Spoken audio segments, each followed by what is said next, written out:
Assalamualaikum warahmatullahi wabarakatuh.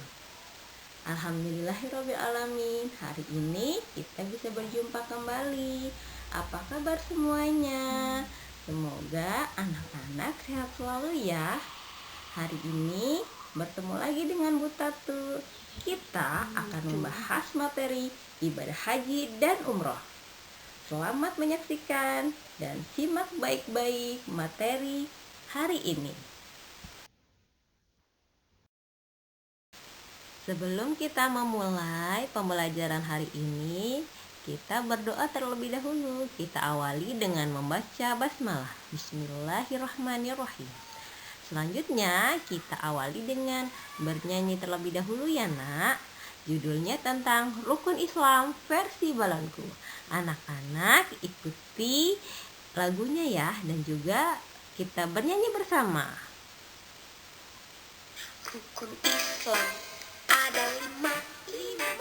Yang pertama mengucap syahadat. Yang kedua sholat fardu. Yang ketiga berpuasa. 4 dan 5 zakat dan haji. Setelah tadi kita bernyanyi, kita masuk ke materi. Nah, ini adalah kompetensi dasar dan indikator pencapaian kompetensi yang harus anak-anak miliki. Nah, dalam pembelajaran ini diharapkan anak-anak mampu memahami isi materi dengan baik.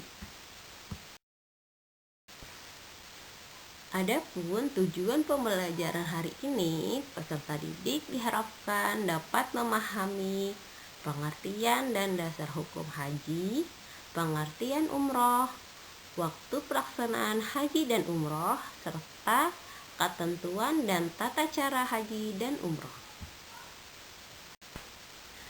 Nah, sebelum kita ke materi inti, kita terlebih dahulu mengamati gambar yang ada pada layar. Nah, anak-anak, gambar apakah itu? Benar, gambar itu adalah gambar orang-orang yang sedang melaksanakan ibadah haji dan umroh. Kalau haji biasanya lebih penuh ya daripada umroh. Kemudian, apakah anak-anak pernah melakukan kegiatan seperti gambar tersebut? Ada yang sudah pernah melaksanakan ibadah haji atau umroh? Wah, luar biasa jika anak-anak sudah pernah menunaikan ibadah haji dan umroh. Bu guru saja belum pernah nih.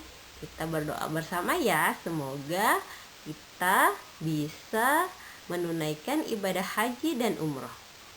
Selanjutnya pertanyaannya, kapan biasanya seseorang melaksanakan kegiatan tersebut? Kalau berhaji, biasanya kapan? Pasti musim haji ya. Dan kalau umroh bisa dilaksanakan sewaktu-waktu atau kapan saja. Kita lanjut ke materi inti, yaitu pertama tentang pengertian haji. Menurut bahasa, kata haji berasal dari bahasa Arab, hajjah yahuju hajat, yang artinya menyengaja atau mengunjungi. Sedangkan menurut istilah, haji adalah mengunjungi Baitullah di Mekah dengan niat melaksanakan ibadah semata-mata karena Allah Subhanahu wa Ta'ala dengan syarat-syarat dan waktu yang sudah ditentukan. Selanjutnya tentang dalil perintah mengerjakan haji terdapat dalam Quran Surat Al-Imran ayat 97. Anak-anak, yuk kita mari membaca bersama. Bismillahirrahmanirrahim. Fihi ayatun bayinatun maqamu Ibrahim wa man dakhalahu kana amina walillahi 'alan nasi hajjul baiti man istata'a ilayhi sabila wa man kafara fa inna Allaha ghaniyyun 'anil 'alamin. Artinya, padanya terdapat tanda-tanda yang nyata, di antaranya maqam Ibrahim. Barang siapa memasukinya, Baitullah itu menjadi amanah dia. Mengerjakan haji adalah kewajiban manusia terhadap Allah, yaitu bagi orang yang sanggup mengadakan perjalanan ke Baitullah. Barang siapa mengingkari kewajiban haji, maka sesungguhnya Allah Maha Kaya, tidak memerlukan sesuatu dari semesta alam. Shadaqallahul adzim. Anak-anak, dari ayat di atas menunjukkan bahwa haji itu hukumnya adalah wajib bagi yang sanggup melakukan perjalanan ke Baitullah. Selanjutnya yaitu tentang pengertian umroh. Umroh adalah mengunjungi Baitullah di Mekah dengan berniat untuk melaksanakan ibadah dengan syarat tertentu. Jadi, ibadah umroh ini hampir mirip dengan ibadah haji. Hanya saja ada beberapa perbedaan dalam hal wukuf, mabit, dan juga melontar jumroh. Adapun waktu pelaksanaan haji dan umroh, jika ibadah haji dilakukan pada bulan Zulhijjah pada tanggal 9, 10, 11, 12, dan juga 13 Zulhijjah, sementara ibadah umroh itu yang pertama yang wajib dikerjakan pada musim haji, dan yang sunnah itu dikerjakan sepanjang tahun atau sewaktu-waktu ya nak. Hukum melaksanakan ibadah haji dan umroh. Yang pertama kita akan bahas hukum melaksanakan haji. Pada dasarnya hukum ibadah haji menurut Quran surat Al-Imran ayat 97 yaitu adalah wajib bagi yang mampu satu kali seumur hidup. Jadi kita nih umat Islam memiliki kewajiban untuk melaksanakan rukun Islam yang kelima, yaitu menunaikan haji. Yang selanjutnya hukumnya adalah sunnah. Kenapa sunnah? Karena jika orang tersebut telah berhaji sebelumnya. Jadi kalau dia melaksanakan ibadah haji yang kedua, yang ketiga, itu adalah sunnah. Kemudian makruh. Jika orang tersebut tidak kecukupan biaya atau dalam keadaan sakit. Jadi kita jika memiliki sakit yang berat, kemudian tidak mampu untuk menunaikan ibadah haji, maka hukumnya makruh. Selanjutnya hukumnya haram jika membahayakan jiwa orang yang berhaji. Contohnya adalah jika ketika orang itu berhaji, maka dia akan sakit dan akan meninggal, itu maka dikatakan haram. Dan selanjutnya yaitu tentang hukum melaksanakan umroh. Hukum melaksanakan umroh yang pertama adalah wajib.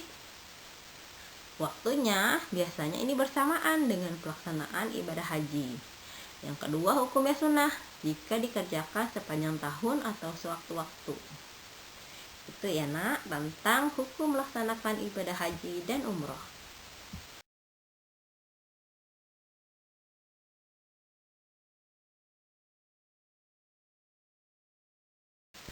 Selanjutnya apa saja sih syarat-syarat wajib haji?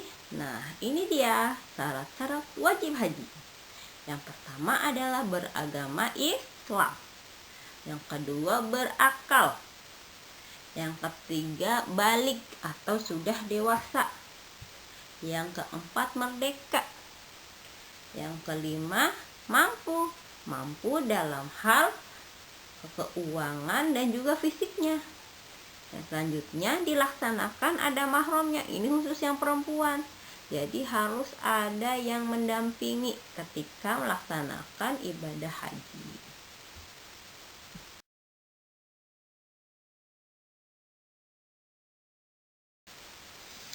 Anak-anak ada yang tahu nggak sih tentang apa saja sih rukun haji? Nah ini Bu Guru tampilkan ya. Ini adalah rukun haji. Yang pertama adalah ihram. Niat haji karena Allah sambil mengatakan labbaik Allahumma hajja. Ya. labbaik Allahumma hajja. Yang kedua adalah wukuf di Arafah, berdiam diri di Arafah pada tanggal 8 Zulhijjah sejak matahari tergelincir pada waktu zuhur hingga terbenam matahari. Selanjutnya adalah tawaf, mengelilingi Ka'bah sebanyak 7 kali dimulai dari rukun Hajar Aswad dan selesai di rukun yang sama. Yang keempat adalah sa'i, berlari kecil sebanyak 7 kali antara bukit Safa dan Marwah. Yang kelima adalah tahallul, mencukur rambut. Yang keenam, tertib, tidak meninggalkan salah satu rukun. Jadi rukun haji ini harus dilaksanakan secara berurutan. Ya. Nah, rukun haji ini harus dilaksanakan. Jika tidak, maka hajinya tidak sah dan tidak dapat diganti dengan dam ataupun denda. Ya. Jadi, seseorang yang melaksanakan ibadah haji itu harus melaksanakan rukun haji. Ya. Kalau tidak, maka hajinya batal atau tidak sah, sehingga dia harus mengulangi ibadah hajinya. Jelas ya, Nak?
Nah, setelah kita bernyanyi, kita tadi diharapkan hafal mengenai tentang rukun haji.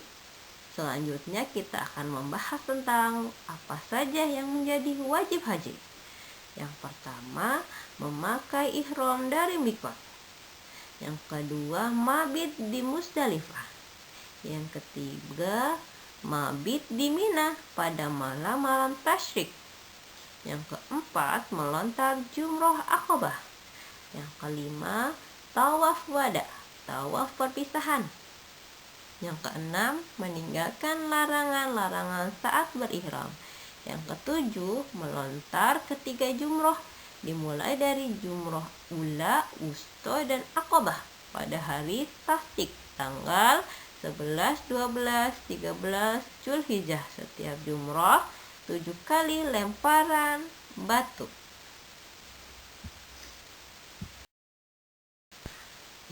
Selanjutnya, apa sih perbedaan rukun dan wajib haji?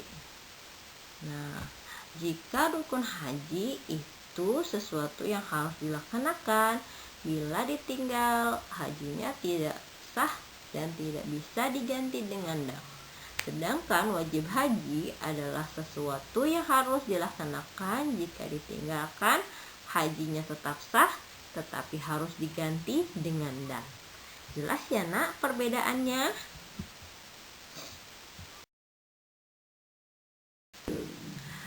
Selanjutnya, hikmah ibadah haji. Yang pertama, mengikhlaskan seluruh ibadah. Yang kedua, mendapat ampunan dosa-dosa dan balasan surga.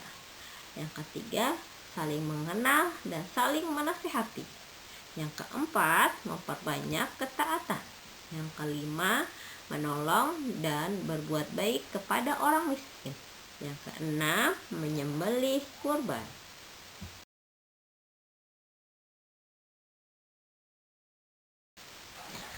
Cukup sekian materi hari ini. Semoga anak-anak dapat memahami isi materi hari ini.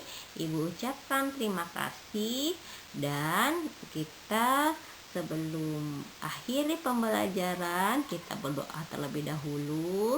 Kita ucapkan hamdalah, alhamdulillahirabbil alamin, dan ibu doakan bersama, kita doakan bersama semoga kita bisa menunaikan ibadah haji dan juga umroh ke Baitullah. Amin ya robbal alamin. Ibu akhiri, wassalamualaikum warahmatullahi wabarakatuh. Sampai jumpa di materi selanjutnya.